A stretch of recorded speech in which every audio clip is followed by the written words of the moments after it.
Olá a todos, aqui é o professor Cláudio e hoje, para dar sequência ao nosso curso acerca da história da filosofia, e neste primeiro momento nós estamos estudando a filosofia antiga ou a filosofia grega, embora a filosofia antiga contemple outros autores não gregos, né, outros pensadores não gregos, como o caso de um Sêneca, um Marco Aurélio, um Lucrécio, um Epiteto, e até mesmo um Agostinho, né, que Agostinho está ali na transição entre o pensamento antigo e o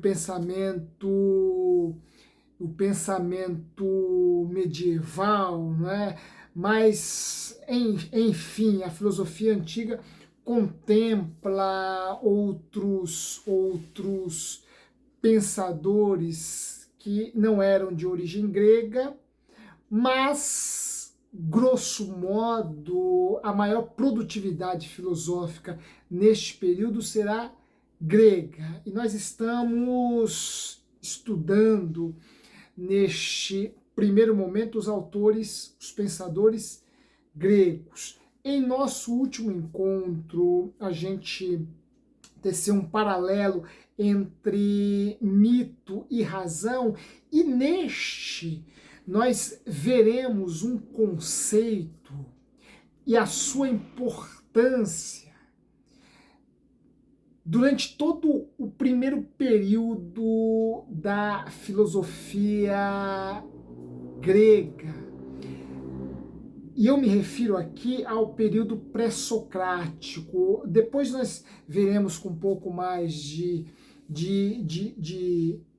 profundidade esse conceito, essa divisão que se faz da filosofia grega entre um período pré-socrático, o período clássico, o período pós-socrático, né? A filosofia grega tem essa divisão, né? Muitos historiadores sérios a compreendem a partir de três momentos distintos, né? O período pré-socrático, aquele anterior a Sócrates, o período socrático, né, ou período clássico, período também chamado de período antropológico por outros historiadores, né, que é aquele período ali que compreende o quinto século antes de Cristo, marcado pela presença, né, pela filosofia socrática, filosofia platônica e aristotélica, e depois nós teríamos um período pós-socrático, também chamado de período helenístico, marcado pelo surgimento de certas escolas filosóficas, né?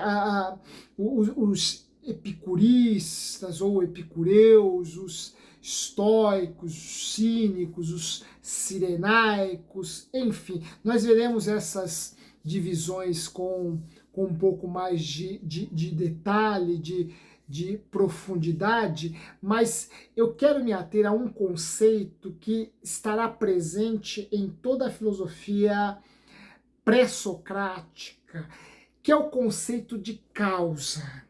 Toda a filosofia pré-socrática vai praticamente orbitar em torno da ideia de causa. Este é um conceito fundamental na história da filosofia e que nos introduz diretamente na filosofia, na filosofia propriamente dita, né? Na filosofia, por assim dizer. Né? A filosofia surge como um esforço racional para se conhecer a causa, e a causa universal, a causa primeva, ou a causa de todas as coisas. Nós veremos a importância deste conceito hoje, já entrando na filosofia propriamente dita. Mas antes eu quero te convidar para se inscrever em nosso canal, nos ajudando a compartilhar, compartilhando esse espaço, a fim de que nós possamos alcançar um número cada vez maior de pessoas interessadas pelos temas aqui abordados, aqui apresentados, pessoas que se interessam por conhecimento. Este é um espaço por meio do qual nós divulgamos conhecimento. Portanto, nos ajude fazendo a sua inscrição e compartilhando este espaço com outras pessoas, a fim de que nós possamos ter uma sala cada vez maior aqui neste nosso espaço. Bem, como eu já antecipei, a filosofia surge a partir de um esforço racional do indivíduo ou de determinados indivíduos para se conhecer o princípio, a origem, a causa de todas as coisas. A filosofia nasce como uma busca, e busca esta que é fundada sobretudo na razão, porque desde as suas origens mais remotas, desde a sua origem imemorial, o homem procurou entender, compreender a causa da sua existência, bem como a causa da existência do universo. O tema da origem e origem de todas as coisas sempre foi um tema que fascinou o espírito humano. Porém, até o sexto século antes de Cristo, o homem buscou dar explicações a esta origem, recorrendo ora aos mitos, ora às religiões, como já vimos em nossos encontros anteriores. Vejam, um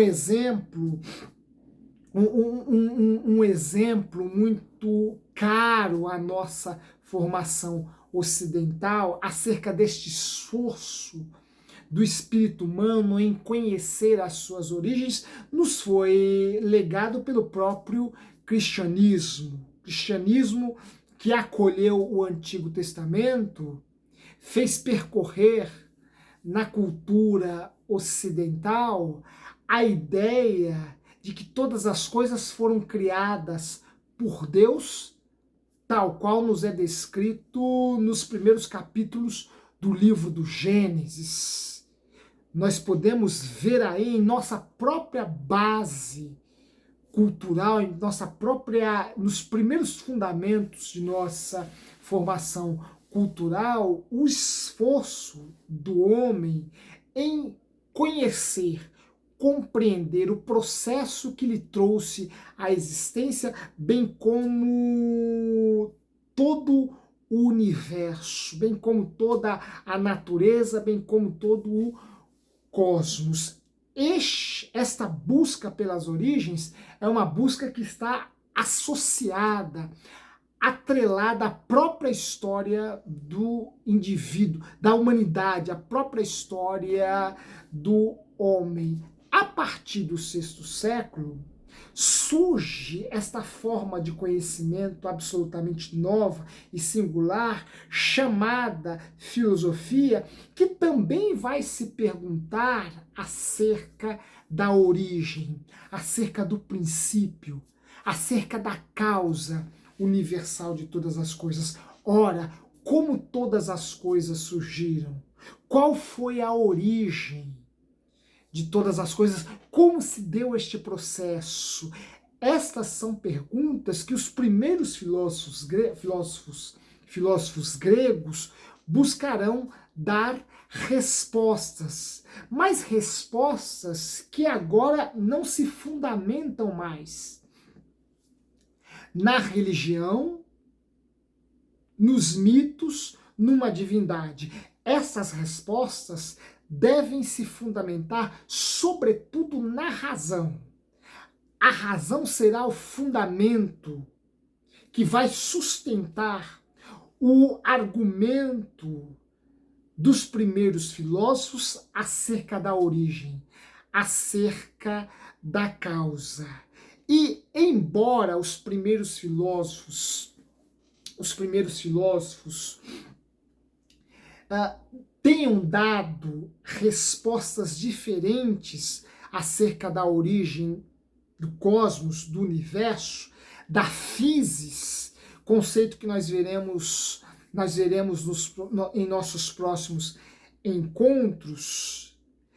Estas respostas, ou esta causa, ou estas causas, têm pelo menos dois fundamentos comuns, não é? Nós veremos que a causalidade de todas as coisas vai divergir de filósofo para filósofo. Uma será a causa de todas as coisas para um Tales de Mileto, outra será a causa para um Anaxímenes, outra será a causa de todas as coisas para um Anaximandro, para um Empédocles. Mas, embora eles tenham dado ou tenham chegado a respostas diferentes acerca da origem, da causa de todas as coisas, há nessas respostas, há nestes filósofos, pelo menos dois pressupostos que lhes são comuns. Primeiro, a ideia da causa, da origem de todas as coisas, se propõe ser uma resposta. Aliás, se propõe, melhor dizendo, a ser uma reação do espírito, do engenho grego, à ideia do infinito, ou do regresso ao infinito. Vejam, embora a causalidade, a origem de todas as coisas seja distinta para os primeiros filósofos, para os filósofos pré-socráticos, para os filósofos da physis, em todos eles nós encontramos um esforço do engenho grego, do espírito grego, da racionalidade grega em se contrapor à ideia de infinito, ou à ideia da regressão ao infinito. Em que sentido?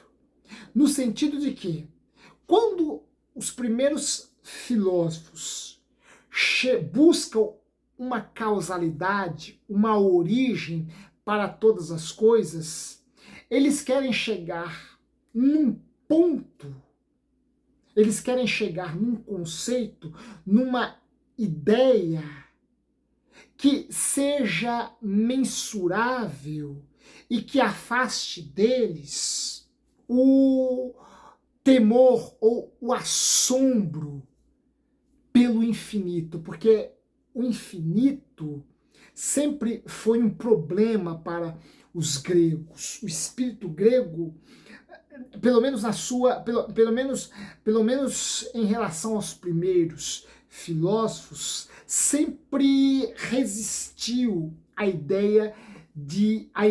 o conceito do infinito. E a causalidade, a origem de todas as coisas, é uma resposta a essa resistência dos primeiros filósofos acerca da ideia ou do conceito do infinito.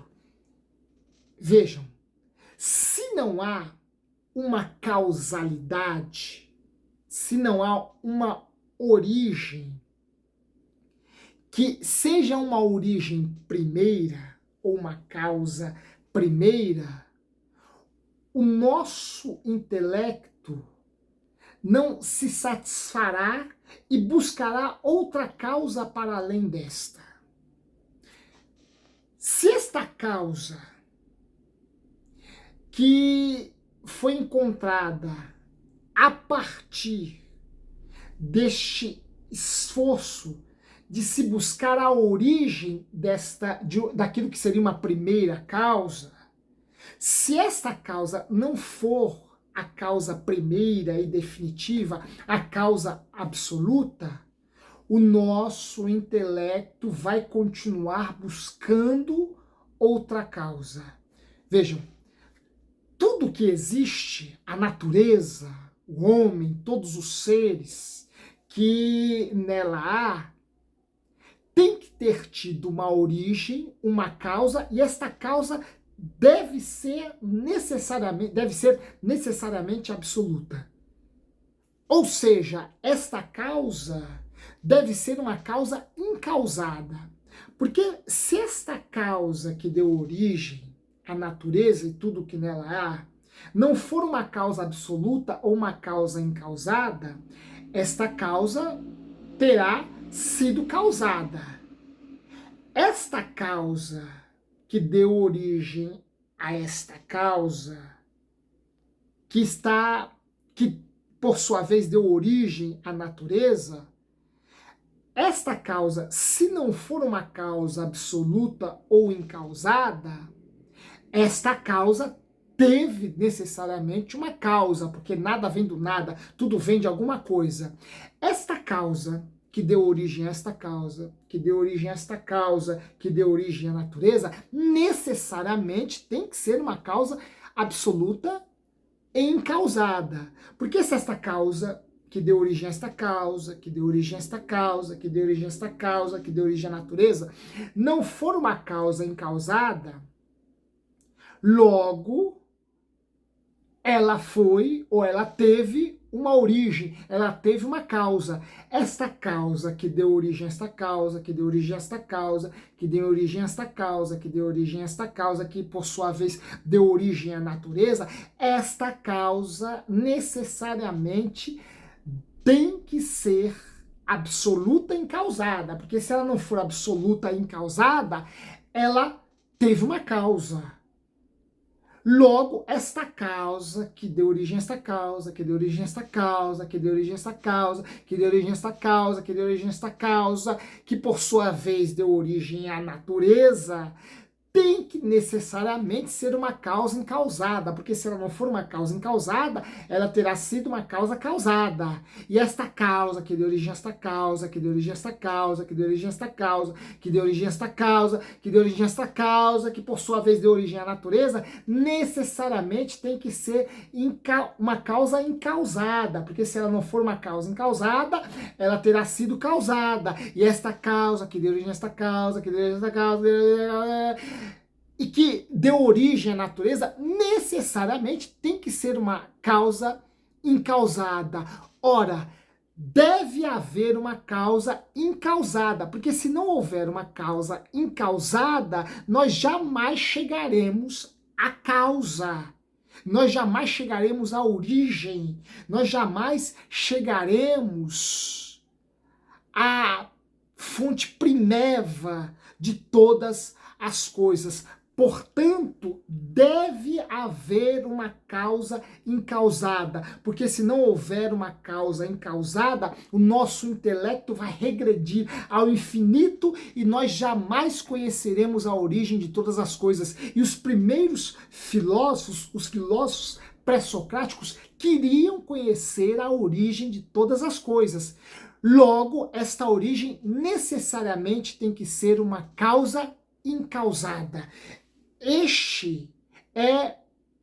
Esta é uma primeira característica da causa universal, da causa primeva. Esta causa necessariamente tem que ser uma causa absoluta, uma causa incausada. Porque se não houver uma causa incausada, o nosso intelecto vai regredir até o infinito e jamais ele conhecerá a origem de todas as coisas. E os primeiros filósofos queriam conhecer a origem, queriam conhecer a causa. Portanto, esta causa, a causa primeva, deveria necessariamente ser uma causa incausada, porque só uma causa incausada não faria o nosso intelecto regredir até o infinito numa busca vã pelas origens. Portanto, esta seria uma primeira característica do conceito de causalidade postulado pelos filósofos pré-socráticos. Bem, se há uma causa e esta causa necessariamente, se existe uma causa universal e esta causa universal necessariamente deve haver uma causa, se há uma causa universal e esta causa universal necessariamente tem que ser uma causa incausada, uma causa absoluta, daqui nós abstraímos uma outra característica necessária a essa causa. Essa causa tem que ser necessariamente eterna. Esta causa sempre existiu, porque se ela um dia teve uma origem, como nada vem do nada, ela, portanto, teve uma causa. Não pode ser a causa absoluta, não poderia ser ela a causa universal. E esta causa que lhe deu origem necessariamente tem que ser uma causa incausada, porque se ela necessariamente tem que ser uma causa que sempre existiu, porque se ela se ela não existiu eternamente, ela teve uma origem. E esta sua origem foi a sua causa. E se continuarmos assim, nós regressaremos até o infinito e jamais chegaremos à causa. Portanto, a causa incausada tem que ter existido sempre. Ela é, portanto, eterna. Estes dois atributos, essas duas características são fundamentais, essenciais à causalidade buscada pelos primeiros filósofos gregos. Esses atributos são a incausalidade, a causa primeira, primeva, universal de todas as coisas, necessariamente tem que ser uma causa incausada, e esta causa necessariamente tem que ser eterna. Ela não pôde ter tido um princípio. Esta causa sempre existiu. Bem, aqui nós estamos diante de um princípio extremamente caro, e este não só aos pré-socráticos, mas a todos os filósofos gregos, que é o princípio que nega o nada ontológico, que nega o nada ser. Para os gregos, nunca houve um nada ontológico. Em que sentido? No sentido de que houve um tempo, houve um momento na temporalidade em que nada existiu. Este nada ontológico foi demovido, foi afastado, removido definitivamente da história da filosofia grega. Para os gregos, nunca houve um nada ontológico, ou seja, sempre existiu alguma coisa. Sempre houve alguma coisa. O nada, nunca o nada absoluto, um momento em que nada houve, é um momento que não tem lugar na história da filosofia grega, na história do pensamento grego. O pensamento grego é arredio, é hostil à ideia do nada ontológico. Não houve um nada ontológico. Isto porque sempre existiu. Alguma coisa sempre esteve aí. Alguma coisa é eterna. Agora, o que esta coisa que sempre existiu, o que esta coisa que é eterna, isto vai depender de filósofo para filósofo. E como nós veremos, o conceito de causalidade nos pré-socráticos, em nossos próximos encontros, nós aprenderemos qual foi ou quais foram para estes pensadores a causa que sempre existiu, a matéria que sempre esteve aí e que foi considerada a origem de todas as coisas, a causa primeva, o fundamento que deu início a tudo.